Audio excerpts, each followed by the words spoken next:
95% of YouTubers are missing out on views because they're making the same mistake I made, which took my views from hundreds of thousands to less than 1,000 per video. I made this mistake for a long time before realizing, and by the end of the video, when I've sketched everything out, it's gonna be really clear what that mistake is. It's worth sticking around to watch this because this is a mistake a lot of YouTubers are making, and it's important to fix it if you wanna skyrocket your YouTube views and sales. So when my YouTube views dropped, I started doing everything that gurus tell you need to do to get more views on YouTube. I learned how to design better thumbnails and write better titles so that I'd get a higher click-through rate on each of my videos.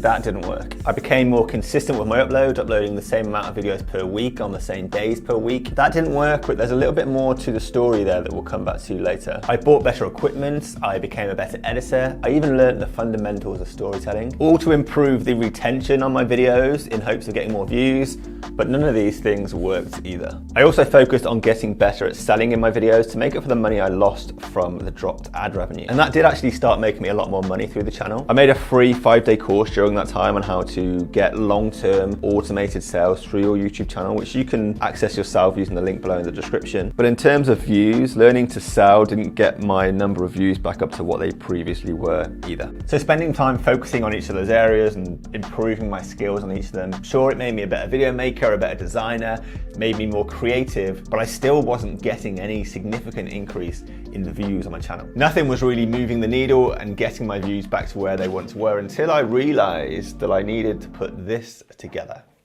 Well, not actually this is just like a physical representation of something that I'm going to show you that's digital, but let's jump onto my computer and I'll show you exactly what I'm talking about. So this is the document that I put together, and in it I started writing stuff out like, what job does my YouTube viewer have? Where does my YouTube viewer live and what gender are they? What are the goals of the people that watch my videos? And also, like, what problems do my YouTube viewers have in their day-to-day lives? So why was that document I put together important for helping me get my views back up? Well, if we look back at all this stuff that helps you make better YouTube videos, I realized that something more was needed on top of all of this. And jumping back to consistent seeing, I spelled that wrong, like I said we would, I realized that I wasn't making videos for a consistent type of target viewer.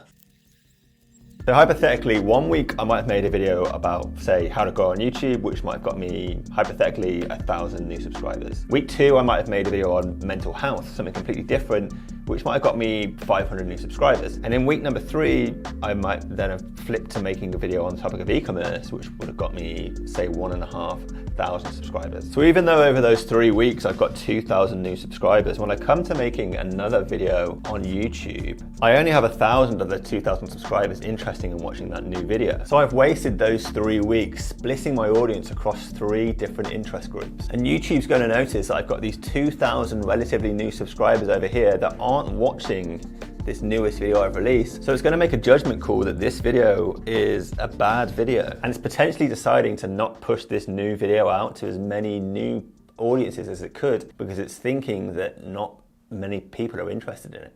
Compare that to if I made 3 videos, each on the same topic, appealing to the same specific target viewer. Each video across those 3 weeks is going to grow me a new audience. But those new people getting added to my subscribers are exactly the same types of people interested in exactly the same thing. So after 3 weeks, I've got this much bigger single audience with a shared interest in a single topic. So when I come to make my 4th video, this huge new audience is all going to come along and watch video number 4. So the effects and the effort of my time each week is adding up, compounding each time, so that in the future, every new video has a head start of this much bigger core audience that's there to watch it on each new upload. And that compounding effect is how you release these new videos that just blow up. Excuse my terrible artistic skills. But to do all of this, you have to know who your target audience is that you're making each video for. And from doing this exercise in this document that I put together, I've now got a clearer understanding than ever of who